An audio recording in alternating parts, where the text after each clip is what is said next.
Lucy कबूतरी का घर जोर जोर से हिल रहा था। ये क्या भूकंप आ रहा है या मेरा वहम है? मेरा घर इस तरह क्यों हिल रहा है? तभी कबूतर तेजी से उड़ता हुआ घर के अंदर आता है। लूसी, लूसी जल्दी से घर से बाहर आओ।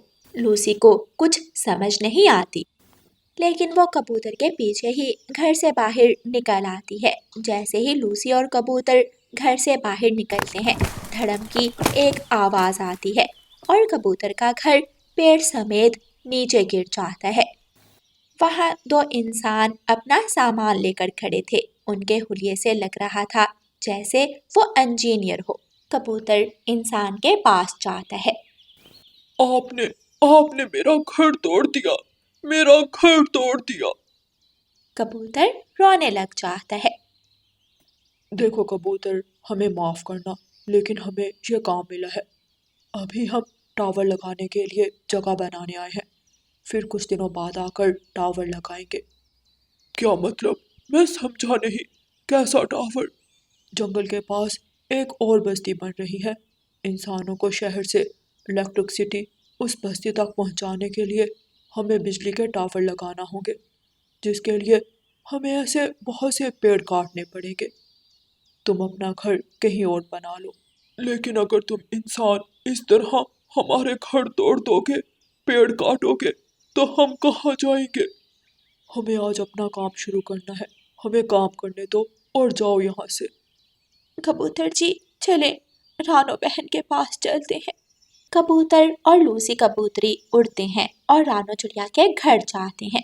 रानो बहन, दुष्ट इंसानों ने हमारा घर तोड़ दिया। लूसी रोने लगती है। क्या मतलब लूसी बहन? मुझे सारी बात बताएं। फिर कबूतर रानो चिड़िया को सारी बात बताता है। इसीलिए सुबह से मुझे मशीनों की अजीब सी आवाज आ रही है। लेकिन अगर इंसान ऐसे आकर हमारे जंगल में टावर लगाएंगे तो हमारा बहुत नुकसान हो जाएगा। उफ, ये आवाज, मेरे कान खराब हो जाएंगे।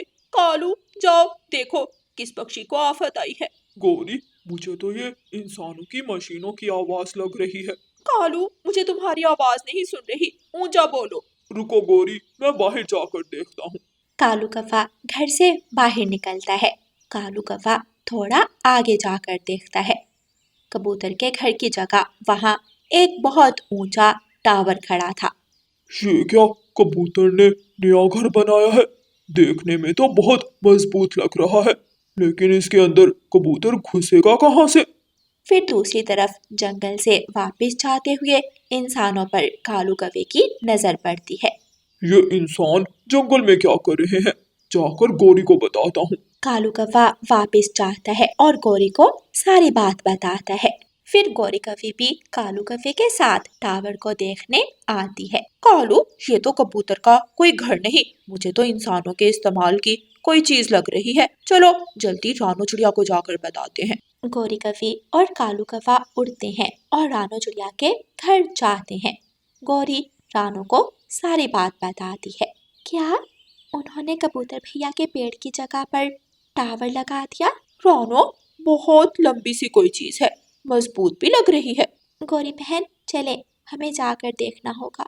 कबूतर, लूसी, गौरी और कालू रानो चिड़िया को टावर के पास लेकर जाते हैं। ये तो बिजली का टावर है। क्या मतलब रानो, इससे क्या होगा? गौरी बहन, इससे अब जो पेड़ और पक्षियों के घर टूट जाएंगे वो तो अलग है, लेकिन इससे हम पक्षियों को भी नुकसान पहुंचेगा।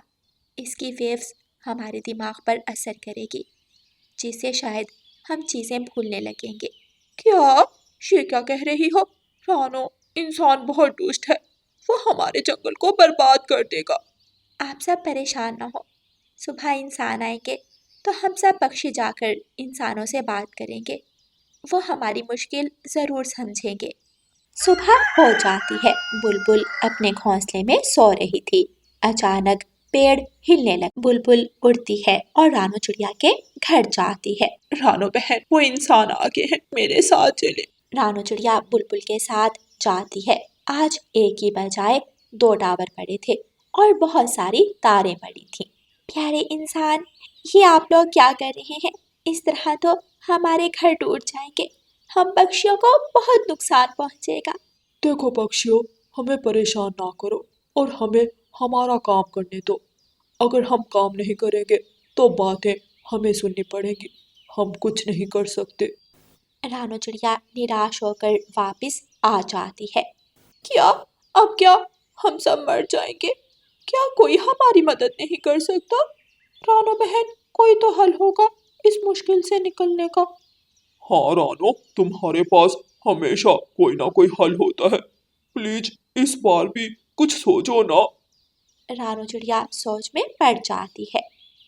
हाँ मेरे दोस्तों, हर मुश्किल से निकलने का हल ज़रूर होता है। जिस तरह जंगल में हमारा एक राजा होता है, इंसानों का भी एक राजा होता है। हमें उससे बात करनी होगी। मुझे पता था रानो बहन, आप ज़रूर कुछ सोच लेंगी, लेकिन आप में से किसी को मेरे साथ भी आना होगा। मैं चलूंगी तुम्हारे साथ रानो। हम जाएंगे उस राजा के पास। अगली सुबह रानो चिड़िया और गौरी कवि जंगल से निकलती हैं। रानो चिड़िया और गौरी कवि शहर की तरफ निकल जाती हैं। आखिर उन्हें इंसानों के राजा का महल नजर आ जाता है। रानो चिड़िया और गौरी कवि महल के अंदर जाने लगती हैं कि दरवाजे पर खड़ा सेंतरी उन्हें रोक लेता है। रुको रुको चिड़िया और कौवी, कहाँ चली? हमारा आपके राजा जी से मिलना बहुत जरूरी है, हमें अंदर जाने दो। ऐसे ही कोई भी हमारे राजा जी से नहीं मिल सकता। चलो जाओ यहाँ से। रानो चिड़िया सेंतरी की बहुत विनती करती है, लेकिन सेंतरी नहीं मानता। गौरी बहन, लगता है हमें वापस जाना होगा। रानो चिड़िया और गौरी कवि निराश होकर वापस जा रही थी कि उन्हें बाग में खेलता हुआ एक बच्चा दिखाई देता है। वो अपने टॉय से खेल रहा था कि तभी रानो चिड़िया को वहाँ एक सांप दिखाई देता है। उस बच्चे के पास एक सांप है, उसे बचाओ, उसे बचाओ। जैसे ही संतरी ये सुनता है, वो राजा के बेटे की तरफ भागता है। रानो चिड़िया उस बच्चे को सांप से बचा लेती है। तुमने बचा लिया। तुमने राजा के बेटे की जान बचाई है। चलो आओ मेरे साथ। मैं तुम्हें राजा जी के पास लेकर जाता हूँ। फिर संतरी रानो चिड़िया को राजा के पास लेकर जाता है। राजा जी, छोटे राजा की जान इसी चिड़िया ने बचाई है। तुम्हारा बहुत बहुत धन्यवाद छोटी चिड़िया। मैं तुम्हें इसका इनाम जरूर दूंगा। मांगो, क्या मांगना है? राजा जी, हमारे जंगल में आपने जो टावर लगाने का काम शुरू किया है, प्लीज उसे रुकवा दें। उससे हम पक्षियों को बहुत नुकसान पहुंच रहा है। हमारे घर टूट रहे हैं और पेड़ भी काटे जा रहे हैं। मैं तुम्हारी बात समझता हूँ। ठीक है चिड़िया, मैं काम रुकवा दूंगा। आपका बहुत बहुत धन्यवाद राजा जी। गौरी कवि और रानो चिड़िया वापिस जंगल आ जाती हैं और सब पक्षियों को ये खुशखबरी सुनाती हैं। सब पक्षी बहुत खुश हो जाते हैं। प्यारे दोस्तों, इस कहानी को लाइक, अपने दोस्तों के साथ शेयर और चैनल को सब्सक्राइब करना बिल्कुल मत भूलना। आपका धन्यवाद। रानो चिड़िया की ऐसी कहानियाँ सुनने के लिए YouTube सर्च बार में रानो चिड़िया की कहानी लिखें या फिर ये बटन दबाकर बोलकर कहें रानो चिड़िया की कहानी। जंगल के बाजार में सभी पक्षी अपनी अपनी दुकानें लगा रहे थे। वहीं पास ही रानो चिड़िया भी अपनी चूड़ियों की दुकान खोल लेती है। रानो चिड़िया की चूड़ियाँ जंगल में बहुत मशहूर थी। पक्षी दूर दूर से रानो चिड़िया से चूड़ियाँ लेने आते थे। लूसी कबूतरी रानो चिड़िया के पास चूड़ियाँ लेने आती है। रानो बहन, मुझे 2 सेट लाल चूड़ियों के दे दो और 2 सेट मेरी माँ के लिए भी दे देना। ये ले, देख ले। हाँ हाँ ठीक है रानो, तुम पैक कर दो। तुम्हारी चूड़ियाँ तो मैं आंखें बंद करके ले जा सकती हूँ।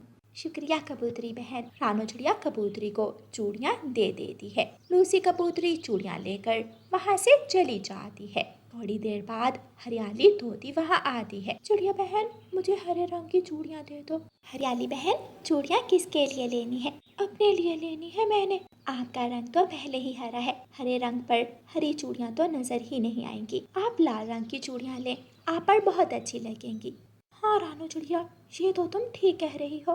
ठीक है, मुझे लाल रंग की चूड़ियां ही दे दो। रानो चिड़िया हरियाली को चूड़ियां दे देती है। हरियाली रानो चिड़िया को पैसे देकर वहाँ से चली जाती है। गौरी कवि अपनी सब्जी की दुकान के सामने बैठी ये सब देख रही थी। कालू जी देखो तो जरा, इस रानो चिड़िया की दुकान कैसे धड़ाधड़ चल रही है, और एक हम हैं सुबह से मुंह उठाए बैठे हैं, एक भी ग्राहक हमारी दुकान पर नहीं आया। क्या कर सकते हैं, कहते हैं पति की जेब में पैसे पत्नी की किस्मत से आते हैं, और जब से तुम मेरी किस्मत में आई हो रिस्क तो जैसे उड़ ही गया हो। क्या मतलब है तुम्हारा? मैं दुर्भाग्य हूँ, मेरी किस्मत अच्छी नहीं, इसलिए तुम्हारे साथ ये सब हो रहा है? ऐसे बड़े बुजुर्ग कहते हैं। अच्छा तो फिर मैं तुम्हें बताती हूँ बदकिस्मती किसे कहते हैं। गौरी कवि अपनी दुकान से टमाटर उठाती है और कालू कव्वे के मारने लगती है। अब बता तुम्हारी किस्मत कैसी है? सुबह नवाबजादे की आंख नहीं खुलती और किस्मत पत्नी की खराब है। तुम जैसे नकम्मे के साथ बांध दिया मेरी माँ ने मुझे। बस कर दो, मेरी माँ गलती हो गई मुझसे, कोई बचाओ। अरे रानो बहन रोको, गौरी को रोको, हाय मेरा सर बचाओ मुझे। गौरी बहन बस कर दो, जान से मारोगी क्या? तुम जानती हो इसने मुझे क्या कहा? काम ये खुद नहीं करता और मुझे कहता है किस्मत मेरी खराब है। कालू भैया ये तो बहुत गलत बात है, आपको ऐसे नहीं कहना चाहिए था। माफ कर दो, आइंदा ऐसा नहीं कहूँगा। अब भाई ना अकल ठिकाने, चलो अब घर चलें, जग्गू इंतजार कर रहा होगा। तुम जाओ, मैं दुकान साफ करके आता हूँ। जल्दी आ जाना वरना। आ जाऊंगा। गौरी कवि वहाँ से चली जाती है और रानो चिड़िया भी अपनी चूड़ियाँ बेचने लगती है। कालू भैया 1 किलो टमाटर मिल जाएंगे? हाँ मिल जाएंगे, ये जो पड़े हैं जमीन पर उठा लो। क्या मतलब? अब मैं ये गंदे टमाटर लूंगा? देख रहा है ना कि यहाँ टमाटर नहीं है, तो फिर क्यों मांग रहे हो? चले जाओ यहाँ से। पता नहीं किस किस का गुस्सा मुझ पर निकाल रहा है। अगर पिटना नहीं चाहता तो चला जा मेरे सामने से। तोता वहाँ से चला जाता है। उस रानो चिड़िया की दुकान कितनी अच्छी चलती है, आराम से दुकान पर बैठकर कमाती है, और हम बेवकूफों की तरह पहले इतनी मेहनत करके सब्जियां उगाते हैं और फिर उनका इतना ख्याल रखते हैं, लेकिन फिर भी हमारी दुकान नहीं चलती। मम्मा मुझे भूख लगी है, कुछ खाने को दे दे। वो सामने टोकरी में गाजरें पड़ी हैं, जाओ जाकर खा लो। अगले दिन जब गौरी कवि अपनी दुकान पर जाती है तो रानो चिड़िया को देखकर जलने लगती है। आइडिया। गौरी कवि रानो चिड़िया की दुकान पर जाती है। रानो बहन मुझे लाल रंग की चूड़ियाँ दे दो। ये ले गौरी बहन। रानो बहन इसके पैसे मैं तुम्हें कल दे जाऊंगी। कल? अच्छा ठीक है। गौरी कवि रानो चिड़िया से चूड़ियाँ लेकर चली जाती है और आधे रास्ते में जाकर चूड़ियाँ तोड़ने लगती है। अब मजा आएगा जब रानो चिड़िया का मुंह बनेगा। गौरी कवि वो टूटी हुई चूड़ियाँ लेकर वापस आ जाती है। पकड़ो अपनी चूड़ियाँ। जैसे ही मैंने खोली सबकी सब टूटने लगी। मुझे नहीं चाहिए ये चूड़ियाँ। गौरी बहन आप ये क्या कह रही हैं? मेरी चूड़ियों की तो सब तारीफ करते हैं, ऐसा तो कभी नहीं हुआ, जरूर आपसे नीचे गिर गई होंगी। टूटी हुई चूड़ियाँ देकर मुझे कह रही हो कि मैं झगड़ा कर रही हूँ? मैं अभी बताती हूँ तुम्हें। गौरी कवि गुस्से में वहाँ से जाती है। गौरी कवि सामने पेड़ पर बैठती है और पत्थर उठा कर रानो चिड़िया की चूड़ियाँ तोड़ने लगती है। गौरी रुक जाओ, ये क्या कर रही हो? पागल कवि रुक जाओ। गौरी कवि हंसते हुए वहाँ से भाग जाती है। रानो चिड़िया रोने लगती है। इतना नुकसान हो गया मेरा, अब मैं क्या करूँगी? मेरे पास तो कोई और काम भी नहीं है। रानो चिड़िया रो रही थी। उसका एक आंसू एक कंगन पर जाकर गिरता है। जैसे ही चिड़िया का आंसू उस कंगन पर गिरता है वो कंगन चमकने लगता है। चुप हो जाओ प्यारी चिड़िया, मैं तुम्हें रोता हुआ नहीं देख सकता।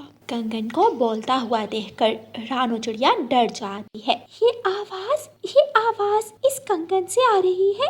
ये कंगन? हाँ, मैं एक जादुई कंगन हूँ। रानो चिड़िया मुझे अपने पंख पर पहन लो और तुम जो इच्छा मांगोगी वो पूरी होगी। क्या सच में?